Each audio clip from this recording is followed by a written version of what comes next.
Big holes in the face. What do you do about those? Well, some of them you can do with a larger spot healing brush. I generally try to make the spot healing brush, first of all, make sure that it's fairly soft and also not much larger than the damage you're trying to repair. Otherwise, you'll start to obliterate other details of her face.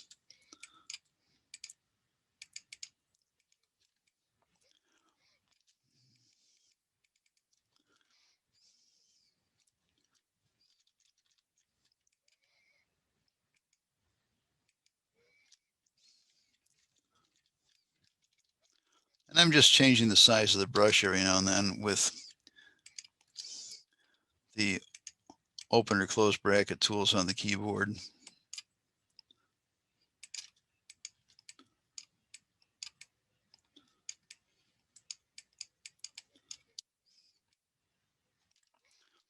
If I think they're obvious, then I can, again, reduce the hardness of the brush so that it blends in better with the surrounding.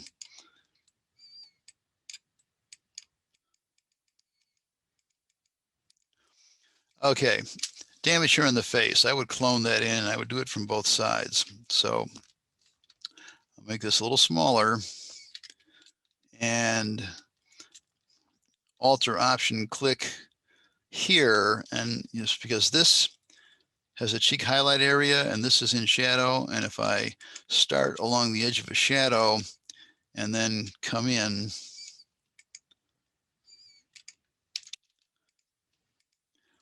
and I've got some of that, some of her nose actually.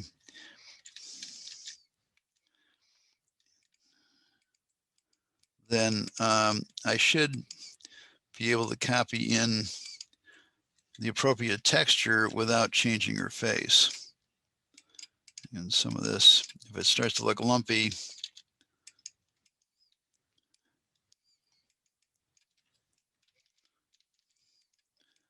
then the spot healing brush could kind of help you clean up some of that.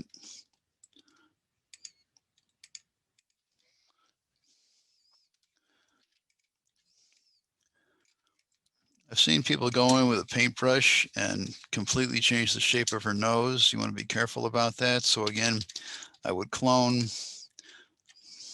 lining up on a shadow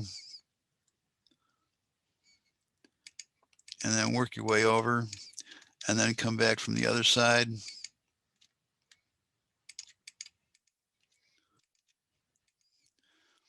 then you should be able to do that without changing the shape of her nose. These in here, I think probably are okay with a spot healing brush. Zoom out and see if, yeah, see, that looks like a nose. I've seen such radical changes to the nose when people try to repair this with a paintbrush or with too much careless cloning or careless spot healing. You'd be amazed that anybody could make a face look that different.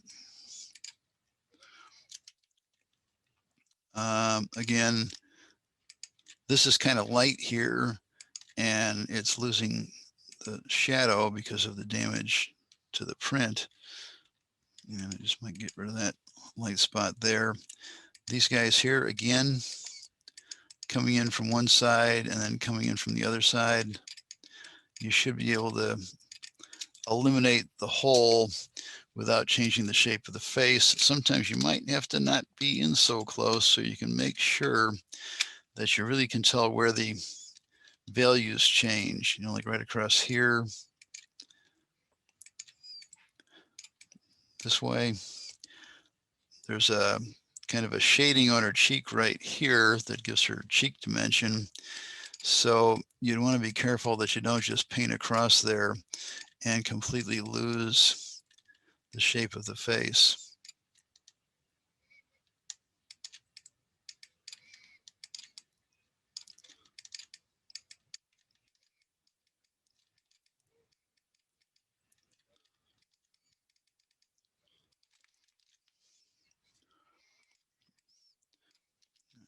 At this point, the spot healing brush should blend in both sides of that a little better. Make sure I'm 0 hardness on that so it blends smoothly. Okay, face. Some of this stuff might be small enough that if you actually printed this, in most cases, it wouldn't actually show. I like to do a little better than what I think I can see, but not go crazy spending hours retouching something. I have in the past, but I got over it. And you know, as a beginner, you may spend hours retouching. Again, I'm finding the edge of the highlight where it goes from light to dark and clone along that so that I keep the tones consistent.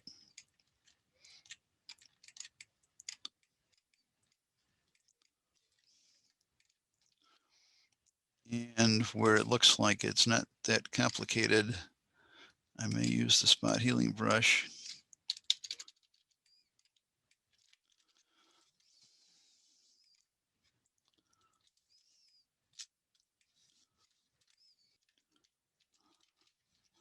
Again, this is spot healing brush. In the control panel, you'll see I'm doing proximity match where it's looking around it, or you could do content aware. That probably should work also. Yep, content aware works okay.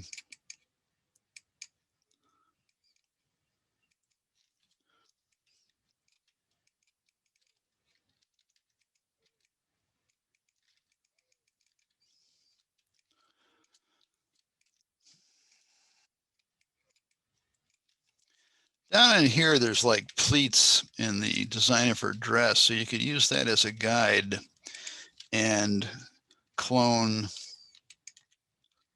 Here I'm on one that way. This in here is in a highlight where it's all blown out, so it really doesn't matter that much.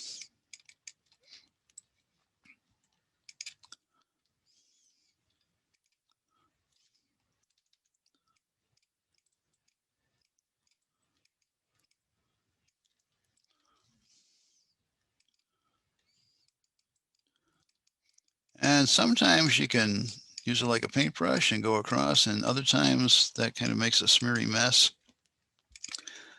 You have to just get used to what works. I'm cloning. Down here, this is very messy, but you might be able to get away with cloning from one down to the other and get rid of some of the really coarse stuff here. The foxing or the damage to the print just by copying another pleat or fold.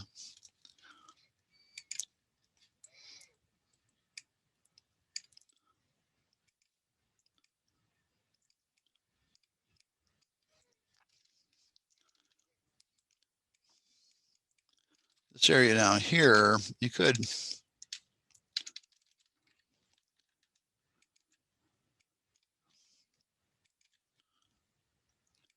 clone this right down the page. And likewise, let's see here, this to here. Clone that down. Nobody's going to notice that little change in the fabric.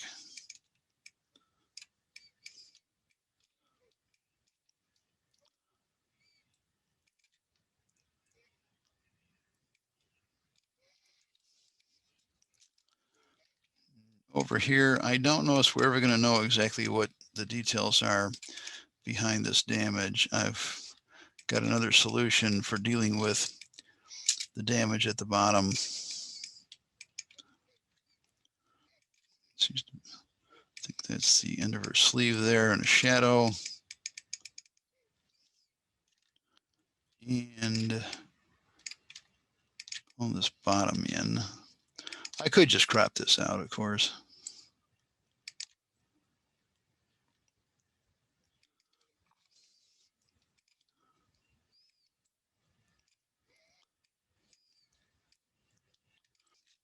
You have to be careful about not removing anything that might actually be the pattern of her dress.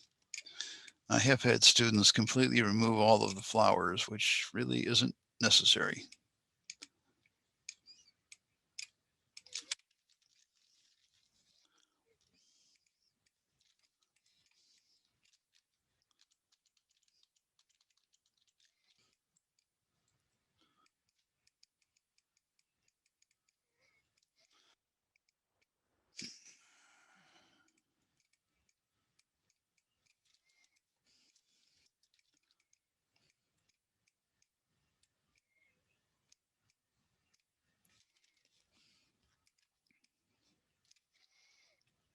Clone. Let's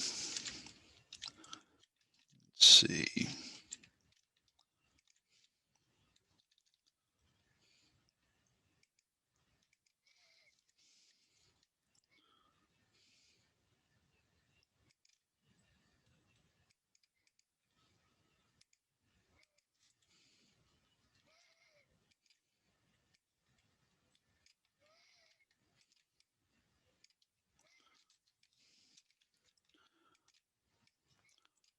Careful that you don't take out things that are folds or pleats in the fabric, thinking that they're actually scratches. And go along the shadow. All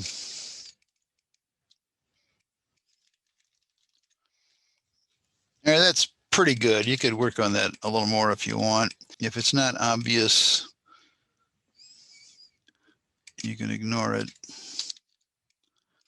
This to me right here is kind of obvious. That right there is kind of obvious. Dealing with the mess at the bottom.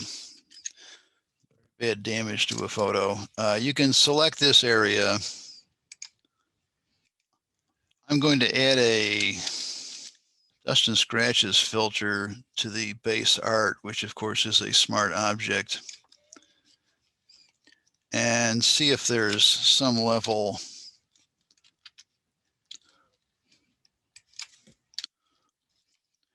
where it gets rid of most of that stuff at the bottom. And I might go a little heavy on this.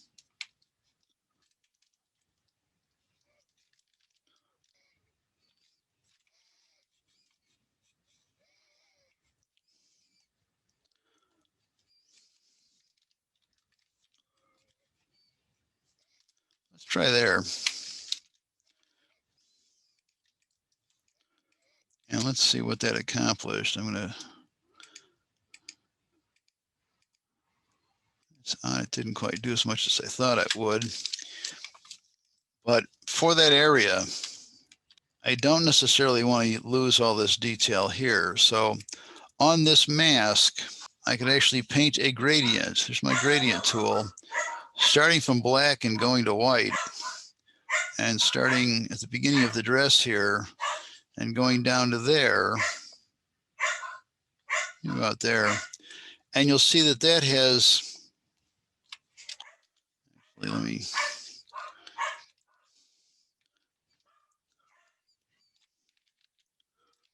and click on that to select that area. And again, gradient, and run a gradient down to here so that the part that is actually affected by the filter below this that looks like a brooch that goes with her, I guess it might be just a flower on the dress. If I do that, I'm only using dust and scratches on that bottom part, and then it fades out as it goes up. Let's again try dust and scratches, and maybe increase the radius and decrease the threshold of that, and see if I don't get rid of more of that stuff at the bottom. That's kind of blurring out altogether now. That's not, yeah, well, it does some.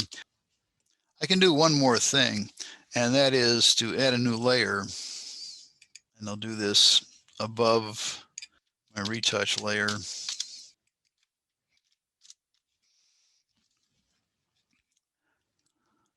Make an elliptical selection here.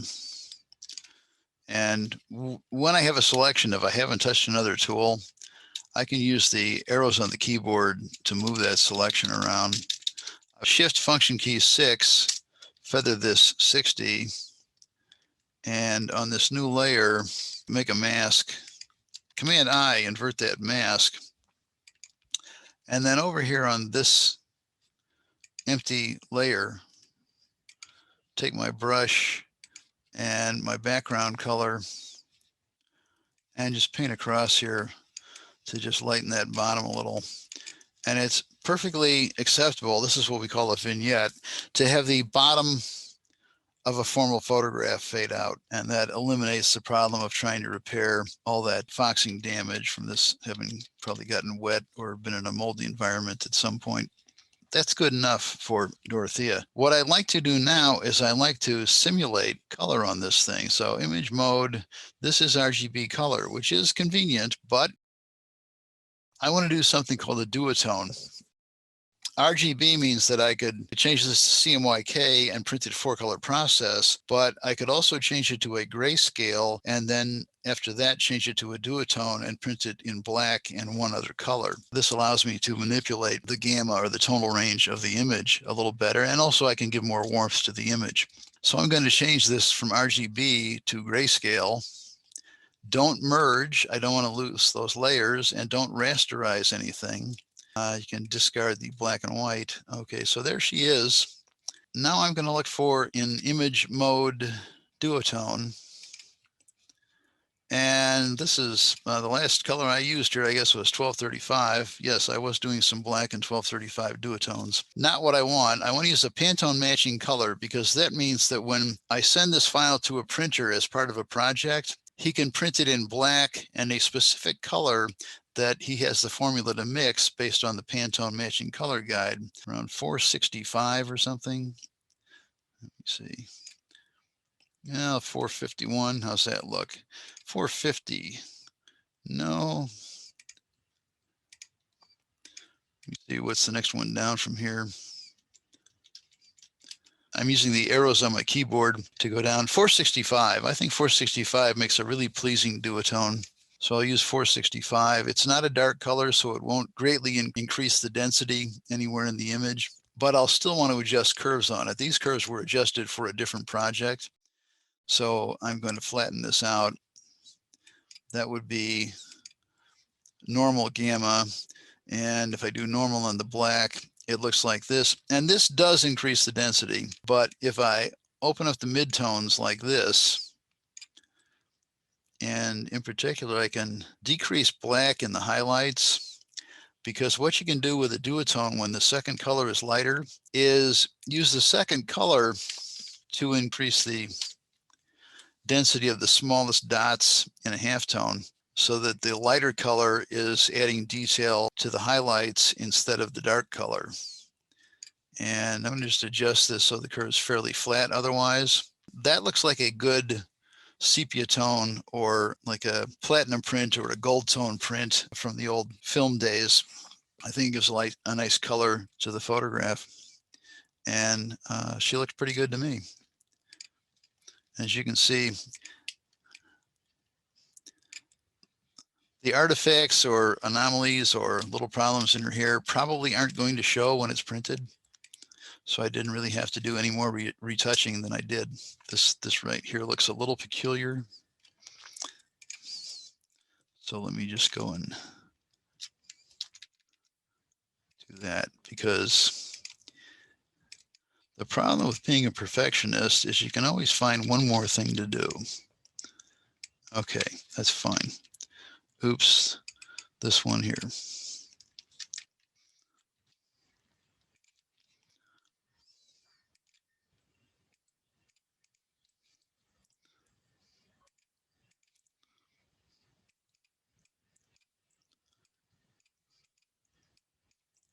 You can do more if you want. I think that's enough. If I think the overall tone is still a little dark, this may darken up when it's printing due to something called dot gain on the press, where the halftone dot actually gets a little larger, and also the ink that's going from, say, the computer file to halftone film to a printing plate, you gain a little going from film to the plate. On the plate, you gain, depending on the substrate of the paper, absorbs ink at different rates. If it's a coated stock, if it's a matte coated stock, if it's an uncoated stock, or if it's newsprint or some other paper, they absorb ink at different rates. And if they have a high absorption, then they have a greater dot gain. Newsprint dot gain is 25 to 30%, whereas coated stock, it might be under 20%. So to adjust for that, I might adjust the gamma, but again, I could go to my top layer and add another curves adjustment layer so that I'm non-destructively editing this, and maybe just open up the midtone just a little bit. Yeah, subtle, so that I'm not greatly altering the gamma of the image, just enough to make it midtones stay open when it's printed.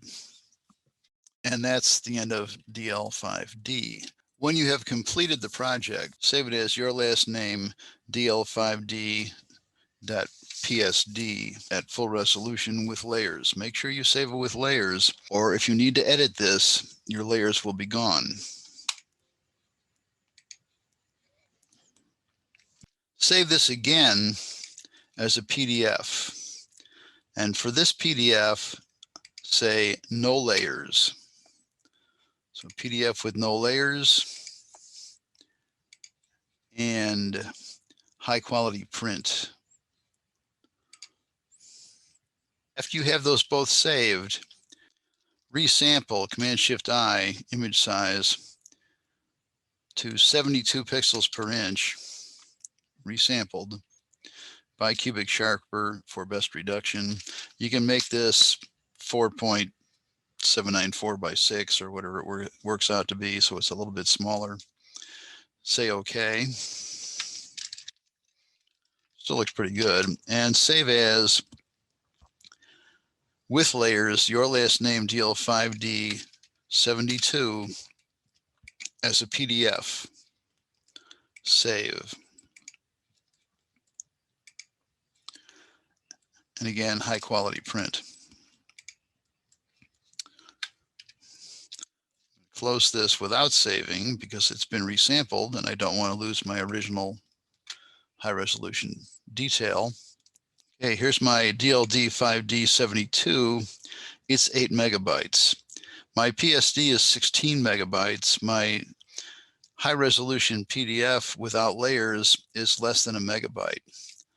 Don't send me the big file. Send me the 72 pixel per inch layered PDF, and I'll open this up in Photoshop.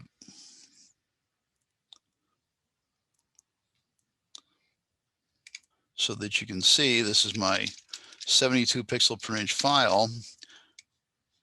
It looks good enough. It's not real crisp detail, but it has the layers, so I can check to make sure that you did this with non-destructive editing, but I can check the quality of your work in the non-layered PDF.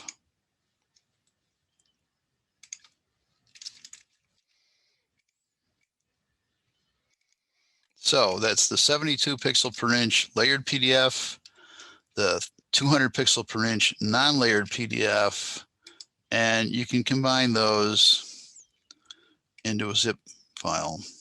Your last name DL5D.